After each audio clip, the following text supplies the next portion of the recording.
Vamos voltar a falar sobre vacinação. Estávamos nesse tema quando fomos surpreendidos aqui pela boa notícia da chegada aos 3 milhões de inscritos do nosso canal. E agora, então, nós retornamos ao nosso tema, a vacinação. A vacinação aqui no Brasil ainda está no início, mas o ritmo é animador em relação ao número de novos casos por dia. A última atualização de um levantamento do site Bloomberg, com os números da imunização em todo o mundo, mostra que a média móvel de doses distribuídas no país chegou a 231.695. O total é quase 5 vezes maior do que a média móvel de novos casos de Covid-19 diariamente. Na quinta-feira, dia 4, a média móvel de casos no Brasil chegou a 48.229,4, número 4,8 vezes menor do que o de vacinados. Em relação aos outros países do mundo, o Brasil também aparece em posição de destaque. O país é o 7º com a maior média móvel de vacinados. Os Estados Unidos aparecem na liderança, com 1,3 milhão de pessoas atendidas diariamente em média. Até agora, mais de 108 milhões de doses foram distribuídas no planeta. O Brasil já tem mais de 3 milhões de vacinados. Augusto Nunes. Acho que os resultados que vêm surgindo aí em alguns países mostram que é o caminho, né? É o caminho. Daqui a pouco, se a vacinação avançar com bons resultados, vão se transformar em más lembranças, né? Isso que eu estava dizendo hoje, do passado, palavras como lockdown, quarentena, isolamento vertical, horizontal. E vamos vencer mais uma vez. O ser humano vai vencer mais uma vez uma tragédia que o surpreendeu o mundo. Eu estava vendo hoje, conferindo o seguinte, que Israel já vacinou 1/4 da população e vai completar a vacinação em março, até o final de março. E houve uma queda expressiva no número no volume de casos confirmados, muito grande a queda, e de óbitos. Está funcionando. A vacina Oxford e AstraZeneca se mostrou eficaz, está se mostrando eficaz também contra uma mutação do coronavírus. Então são boas notícias. E não se fala mais em vacinação obrigatória. Eu acho que esse é o caminho para parar, acabar com esse fecha-abre, zona vermelha, fase vermelha, fase amarela, fase não sei o quê, porque aí você já vai reabrir a economia com mais segurança. Eu acho, como frisa sempre o Guilherme Fiuza, que há sempre riscos aí, há sempre possibilidade, existe sempre a possibilidade de você encontrar pedras de bom tamanho no caminho.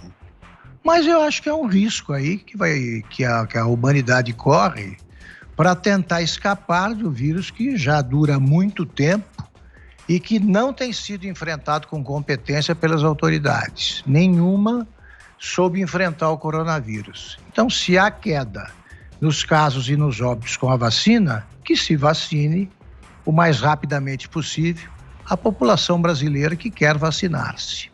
Nós temos até agora o número de vacinados no Brasil representa apenas 1,5% da população. Mas o Brasil é muito grande. Tanto que ele já é o país que, em relação a 100 mil habitantes, o que mais vacina entre os países latino-americanos. Então as coisas estão funcionando, apesar dos que torceram para que tudo desse errado, simulando defender a vida. Bom, vamos seguir nesse tema da vacinação, trazendo agora uma outra informação. O Procurador-Geral da República, Augusto Aras, decidiu levar adiante solicitação feita por deputados federais do PCdoB e abriu procedimento preliminar para apurar a atuação do presidente da República, Jair Bolsonaro, em ações de enfrentamento à disseminação do coronavírus no Brasil. A decisão foi tornada pública na noite desta quinta-feira e também tem como alvo o ministro da Saúde, Eduardo Pazuello. A decisão da Procuradoria-Geral da República já foi encaminhada ao Supremo Tribunal Federal. Dessa forma, avança, mesmo que em caráter inicial, o pedido feito por parlamentares comunistas contra o mandatário do país. Em oposição a Bolsonaro desde o início de sua gestão à frente do Palácio do Planalto, a bancada do PCdoB na Câmara dos Deputados conta com somente 7 dos 513 congressistas possíveis. Aras observou ainda que o caso pode contar com desdobramentos. Abro aspas. Caso eventualmente surjam indícios razoáveis de possíveis práticas delitivas por parte dos noticiados, será requerida a instauração de inquérito nesse Supremo Tribunal Federal, afirmou o chefe do Ministério Público Federal em trecho da decisão. Começo essa com você, Fiuza, por favor. Ô, Vitor, eu não vou nem comentar esse circo aí de politicagem, né? Isso aí que a gente viu, sancionado pelo Procurador-Geral da República, dando voz a esses tarados da oposição, a politicagem, né? Uma tentativa de colocar o governo na berlinda, com premissas tolas, fúteis, né? A gente sabe que o STF tirou do governo federal a condução desta política de enfrentamento. Vou nem comentar. É evidente que, se isso seguir adiante, a gente vai ter muito o que dizer, mais uma vez, sobre a ação aí do Procurador-Geral. Eu queria falar um pouco sobre a vacina, né? Como disse o Augusto, nós precisamos, sem dúvida alguma, nos libertar dos canastrões da empatia, da falsa empatia. Isso realmente é prioritário. Nós precisamos nos libertar desses que fingem salvar vidas e trancam os outros desvairadamente com motivos jamais cientificamente demonstrados, critérios grosseiros, para não falar falta de critérios. Então, sem dúvida alguma, uma boa vacina é a libertação, a princípio, né, destes oportunistas. Mas a gente não tem ainda uma boa vacina, porque uma boa vacina é aquela que você sabe que é boa. E para você saber que ela é boa, você tem que ter o devido experimento, você tem que ter a devida observação decorrida. E ela ainda não aconteceu, né? Como disse Augusto também, o que eu sempre menciono, são muitos riscos. Agora, o meu ponto, a minha real dificuldade de entender a lógica dessa situação é que um desenvolvimento de uma substância que é vendida pelo seu produtor tem que ser pago por quem a produz. Então, nós estamos falando aí de uma pandemia, estamos falando de uma emergência mundial e os laboratórios produtores de substâncias químicas para saúde e vacina em especial e que se colocaram nesta produção, e são empresas muito grandes, com muitos meios, seria o momento, então, né, se elas acreditam que poderiam encurtar tanto esse ciclo, né, para já começar na vacinação emergencial, eles deveriam assumir duas coisas. Que quem está tomando a vacina é voluntário de um desenvolvimento, de um experimento. E 2, que o custo é de quem está desenvolvendo. Eu não consigo, já expressei isso diversas vezes, ninguém consegue me explicar por que eu estou pagando. Isso que é um desenvolvimento, né? É uma aposta. Isso é uma aposta. Nós estamos vendo, Vitor, a Agência Nacional de Vigilância Sanitária no meio de um caldeirão de pressões absurdas, inomináveis.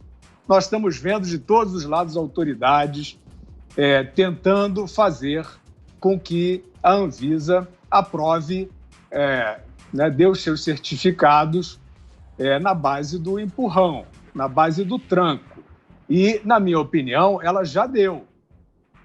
A aprovação emergencial para a Coronavac e para a vacina de Oxford, ela é altamente duvidosa, altamente controversa, para se dizer o mínimo.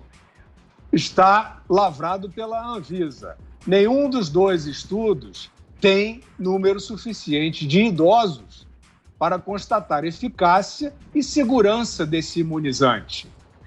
E você sai vacinando a população em caráter de emergência, mas a emergência, os que estão numa situação em que precisam da imunização urgente, que são os vulneráveis, não estão predominantemente no grupo dos idosos, como é que você está vacinando os idosos? E não sou só eu que estou dizendo isso, não. Felizmente, tem alguns outros observadores constatando isso, alguns, inclusive, especializados na matéria. Como é que você está vacinando os idosos se você não tem o atestado nem de eficácia e de segurança? É um experimento. Isso está devidamente esclarecido para quem está sendo vacinado?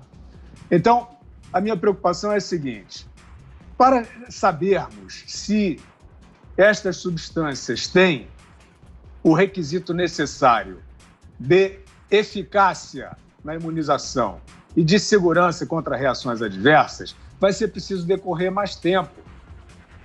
E aí, no decurso desse tempo, a minha dúvida é a seguinte: por que foi abandonada a ideia de proteção aos vulneráveis?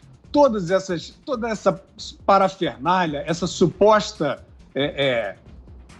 afirmação de segurança sanitária que não tem ciência alguma, deixou de lado a possibilidade de uma sociedade inteira, os seus entes públicos, privados, se reunindo para proteger rigorosamente aqueles que são vulneráveis, e nós sabemos quais são. Isso foi abandonado. E em detrimento disso, o que nós vimos foi o cerceamento à circulação daqueles não vulneráveis que poderiam levar à imunização natural, não é isso? Nós fingimos que não existe a imunização natural e estamos esperando pela vacina. Vamos ver se ela fica boa logo. E você, Zé, queremos ouvi-lo também sobre esses dois temas que trouxemos aqui, o avanço da campanha de vacinação no Brasil e também essa investigação aí contra o presidente Jair Bolsonaro. Ô Vitor, esses números que você trouxe aí sobre a vacinação do Brasil ainda são tímidos, levando em consideração o tamanho do Brasil, né, de mais de 212 milhões de pessoas espalhados por um território continental. É certo que o Brasil urbanizou muito, viu? O Brasil inverteu a situação. Antigamente éramos na faixa de 60% a 80% de moradores na área rural e de 20% a 30% de moradores na área urbana. Agora, exatamente o contrário. Houve uma urbanização do Brasil, então isso facilita operações como esta de vacinação. Nós temos aqui, através do SUS, um programa de vacinação, de imunização nacional já formado há muito tempo. Veja bem que se fosse em outro país, era preciso treinar, né? E mão de obra nessa área não é tão fácil assim de ser contratada e treinada. E nós já temos um processo natural. Veja aí as vacinações de antigripal, de sarampo, né? Que funcionam pelo país. Então, os números são tímidos porque não há oferta de vacinas para todos e há aí um fluxo que não está estabelecido diante da precariedade de oferta de vacina e grupos específicos de vacinação. Então, o Brasil, quando tiver um maior número de vacina e abrir geral para vacinação, vai correr na frente e vai cumprir esse papel. Eu entendo que a vacina é inevitável. É a única porta de emergência que nós temos. Não há outra porta de emergência. Há o tratamento anterior de prevenção, sim, a possibilidade de remédios e tal, mas não está definido ainda. A vacina funciona pelo menos para evitar casos graves e não há notícias corretas, documentadas, de efeitos colaterais reconhecidamente danosos. Então, a vacina é a nossa porta, a nossa saída de emergência. Por que ela é importante fazer uma cobertura maior? Porque o vírus só se propaga, ele se transfere quando há hospedeiro. Se não há hospedeiro, ele não passa daqui para ali e interrompe o processo. É por isso que essas cepas novas, com maior capacidade de transmissão, elas acabam tomando conta e infestando. É um processo natural de seleção da espécie que o Charles Darwin falou lá no início, né? Fazendo testes e tal, indicando que o ser vivo ele tem uma capacidade de sobrevivência muito grande e que há uma seleção natural através de pessoas fortes, adaptadas. E esse vírus, e todos os vírus, eles fazem mutação exatamente para fazer essa transmissão. Então, se você vacina, você interrompe o processo e interrompe, inclusive, o processo de mutação. Então, não há dúvida sobre a vacina e nem a capacidade do Brasil e do SUS em vacinar a todos. Aí eu lembro que o SUS não é o Ministério da Saúde que vai lá colocar a vacina no braço do cidadão. Quem faz isso é o município. É o Estado que distribui para o município, mas é o município que tem o posto de saúde que faz esse papel. Se é assim, por que jogar nos ombros do governo federal situações como esta de Manaus? É evidente que a falta de oxigênio em Manaus e no Pará, isso aí foi uma inabilidade ou inexperiência ou incompetência mesmo dos governos locais de fazer a previsão. Como é que isso seria feito? Ver o fluxo, né? Ver o consumo, calcular o consumo, calcular o estoque e identificar com meses de antecedência e bater na porta do Ministério da Saúde e pedir ajuda. Não é determinar, pedir ajuda ao Ministério da Saúde. E aí o ministro iria, como foi, e aí ninguém comenta. Eu sei do caso, estava faltando anestesia para os entubados. Correria o risco, olha que coisa horrorosa, de acordarem sentindo dor pela intubação. Quer dizer, isso é inaceitável. E aí o que fez o ministro Pazuello? Quando tomou conhecimento, distribuiu, requisitou aviões da FAB e distribuiu o medicamento para evitar esse processo. Então agora, por que tudo jogar nas costas? É a primeira vez que eu vejo a justiça questionar a competência, porque isso é um processo administrativo, isso é uma gestão, isso é execução, isso é do executivo, não é do judiciário, mas se tornou um caminho para a política. Hoje eu vi o Procurador-Geral da República dizer que tem pelo menos 9 outros inquéritos que estão ali, inquéritos não, na verdade são investigações preliminares que poderão se transformar em inquérito, para apurar omissão do presidente Jair Bolsonaro e do ministro Eduardo Pazuello. Como é que pode uma coisa dessa? Como você questionar juridicamente um assunto que é competência, que é execução, né? Então, são duas coisas. A capacidade de vacinação do Brasil sempre existiu. Não é só nesse governo. O sistema está montado, como eu disse, lá no município. A transferência já está tudo certo. Os municípios têm as geladeiras, os freezers, porque já estão acostumados a condicionar vacina. E agora esse lado jurídico, que eu acho que é uma grande novidade e que atrapalha muito a gestão. Eu vou dizer por aqui, nós já temos aqui em Brasília uma grande preocupação de especialistas do chamado apagão das canetas. Sabe o que é isso? É que funcionários públicos de alto escalão estão com medo de assinar documentos e de tomar processos depois.